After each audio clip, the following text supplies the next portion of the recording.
Hello friends, welcome to queen by paradise Tamil. இன்றைக்கி மீதமான இட்லியை வச்சு ஒரு 3 ஹோட்டல் ஸ்டைல் டிஃபன் வெரைட்டிஸ் எப்படி பண்ணுறதுன்னு தான் பார்க்க போகிறோம்.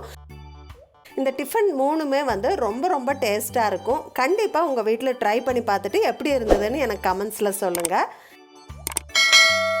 சில சமயம் நம்ம கெஸ்ட்டுக்கெல்லாம் சமைக்கும்போது நிறைய இட்லி மீதி ஆயிரும்.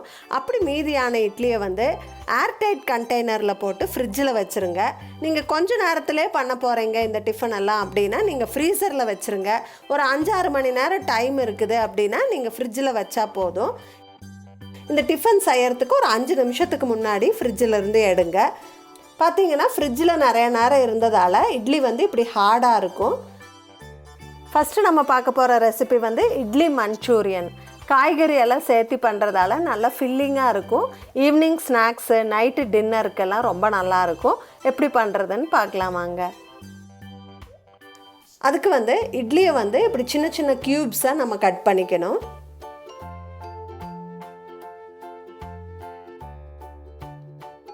நல்லா சூடான எண்ணெயில் இதை நம்ம ஒவ்வொன்றா போட்டு பொரிச்சு எடுத்துடலாம். போட்ட உடனேயே மிக்ஸ் பண்ணாதீங்க, உடஞ்சி போயிடும். ஒரு நிமிஷம் குக் ஆகட்டும். அதுக்கப்புறமா லேசாக திருப்பி போட்டு நல்லா ப்ரௌன் கலர் ஆகிற வரைக்கும் விட்டுட்டு அதுக்கப்புறமா எடுத்துடலாம். அதே மாதிரி ஆயில் நல்லா சூடாக இருக்கணும், இல்லைன்னா நிறைய எண்ணெய் இழுத்துரும். ஸோ நல்லா ப்ரௌன் ஆயிடுச்சு. இப்போ இதை எடுத்துடலாம். இதை தனியாக வச்சிடலாம். மஞ்சூரியன் பண்ணுறதுக்கு ஒரு சின்ன துண்டு இஞ்சி, 3 பல் பூண்டை துருவி வச்சுருக்கேன். கூடவே ஒரு பெரிய கேரட், கொஞ்சம் முட்டைக்கோஸ், ஒரு குடை மிளகாய், அப்புறம் ஒரு வெங்காயம் கட் பண்ணி வச்சுருக்கேன். இப்போ மஞ்சூரியன் பண்ண ஸ்டார்ட் பண்ணிடலாம். ஒரு கடாயில் கொஞ்சம் எண்ணெய் விட்டு நம்ம துருவி வச்சுருக்க இஞ்சி பூண்டை நம்ம ஆட் பண்ணிடலாம். இது நல்லா ப்ரௌன் ஆகிற வரைக்கும் ஃப்ரை பண்ணணும். இப்போ நம்ம கட் பண்ணி வச்சுருக்க வெங்காயத்தை சேர்த்திக்கலாம். வெங்காயம் ஃப்ரை ஆனதுக்கப்புறமா நம்ம நறுக்கி வச்சுருக்க காய்கறிகளை ஒவ்வொன்றா சேர்த்திக்கலாம்.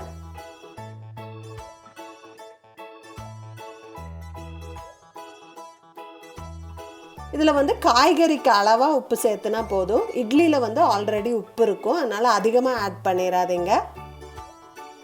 இந்த எண்ணெயிலேயே இந்த காய்கறியெல்லாம் நல்லா குக் ஆகிற வரைக்கும் நம்ம வதக்கிக்கணும்.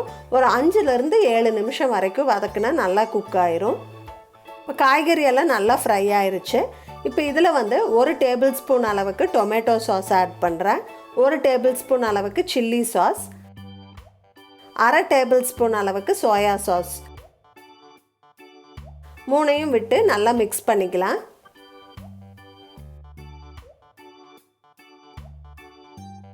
இது நல்லா மிக்ஸ் ஆயிருச்சு. இப்போ இதில் நம்ம பொரிச்சு வச்சுருக்கிற இட்லியை போட்டுடலாம்.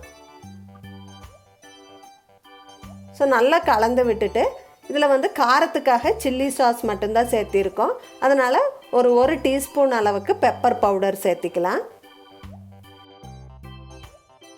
கடைசியாக கொஞ்சம் கொத்தமல்லி தழை தூவி நம்ம ஸ்டவ் ஆஃப் பண்ணிடலாம்.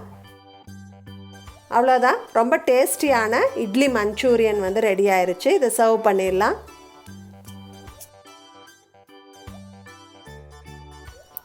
ரொம்ப நல்லா இருக்கும், கண்டிப்பாக ட்ரை பண்ணி பாருங்கள்.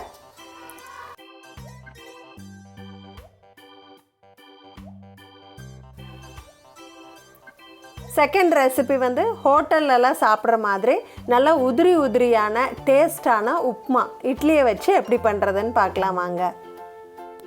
இதுக்கு நம்ம ஃப்ரிட்ஜில் இருந்து எடுத்த இட்லியை சின்ன சின்ன பீஸாக பிச்சு ஒரு மிக்ஸி ஜாரில் போட்டுடலாம். இதை ஒரு 30 செகண்ட் ஓட்டுனாலே போதும். இந்த மாதிரி ரவை பதத்துக்கு இந்த இட்லி ஆயிரும்.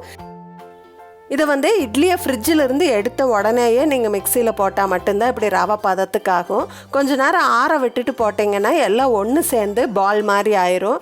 உங்களுக்கு இந்த மாதிரி ரவை பதத்துக்கு வராது. இப்போ ஒரு கடாயில் கொஞ்சம் எண்ணெய் விட்டு கொஞ்சம் கடுகு, கொஞ்சம் சீரகம், கொஞ்சம் கடலைப்பருப்பு, கொஞ்சமாக வேர்க்கடலை, ஒரு 5-6 முந்திரி பருப்பு போட்டு நல்லா ப்ரௌன் ஆகிற வரைக்கும் ஃப்ரை பண்ணிக்கலாம். கூடவே கொஞ்சம் பெருங்காய பொடி ஆட் பண்ணிக்கிறேன். இது கூட பொடியாக நறுக்குன பூண்டு ஒரு 2 பல்லு ஆட் பண்ணிக்கிறேன். கூடவே கருவேப்பிலை பச்சை மிளகாய் ஆட் பண்ணி நல்லா வதக்கிக்கலாம். இது நல்லா வதங்கினதுக்கு அப்புறமா ஒரு பெரிய வெங்காயம் பொடியாக நறுக்கி வச்சுருக்கேன், அதை ஆட் பண்ணிக்கிறேன். கொஞ்சம் உப்பு போட்டு வதக்கிக்கலாம். இட்லியில் உப்பு இருக்கும், அதனால் பார்த்து ஆட் பண்ணுங்கள். இது கூட கொஞ்சம் மஞ்சள் பொடியை ஆட் பண்ணிக்கலாம். ஒரு பெரிய தக்காளியை பொடியாக நறுக்கி வச்சுருக்கேன், அதையும் ஆட் பண்ணிக்கிறேன்.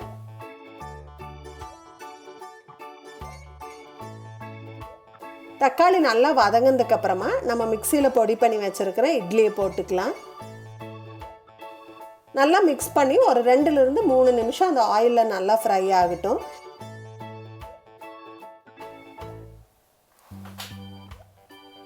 கடைசியாக கொஞ்சம் கொத்தமல்லி தழை தூவி நம்ம ஸ்டவ் ஆஃப் பண்ணிடலாம்.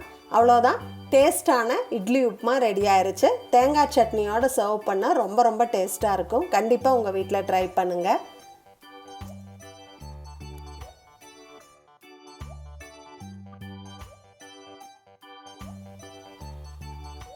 தேர்ட் ரெசிபி ரொம்ப ரொம்ப சிம்பிளான ரெசிபி. ஒரு 5 நிமிஷத்தில் ரெடி பண்ணிடலாம். குழந்தைங்களுக்கெல்லாம் ரொம்ப பிடிச்சமான இட்லி ஃபிங்கர் சிப்ஸ். ஸோ இது எப்படி பண்ணுறதுன்னு பார்க்கலாம். ஃபஸ்ட்டு நம்ம ஃப்ரிட்ஜில் வச்சு எடுத்த இட்லியை இந்த மாதிரி நம்ம கட் பண்ணிக்கணும். இதை மறுபடியும் நம்ம சன்னமாக இந்த மாதிரி கட் பண்ணிக்கணும். ஸோ நம்ம கடையில் வாங்குகிற ஃப்ரெஞ்ச் ஃப்ரை ஷேப்லேயே இருக்கும். சூடான எண்ணெயில் ஒவ்வொன்றா போட்டு பொரிச்சு எடுத்துடலாம்.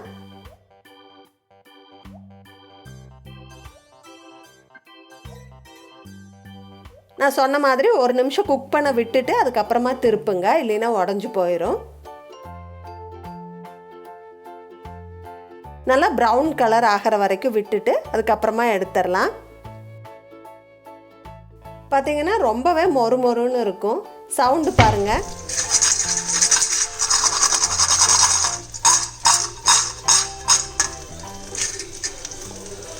ஸோ நல்லா மொறுமொறுன்னு இருக்கும், பசங்களுக்கெல்லாம் ரொம்ப பிடிக்கும். இது மேலே கொஞ்சமாக இட்லி பொடி தூவி நல்லா மிக்ஸ் பண்ணிவிட்டு சர்வ் பண்ணால் இன்னும் டேஸ்ட்டாக இருக்கும்.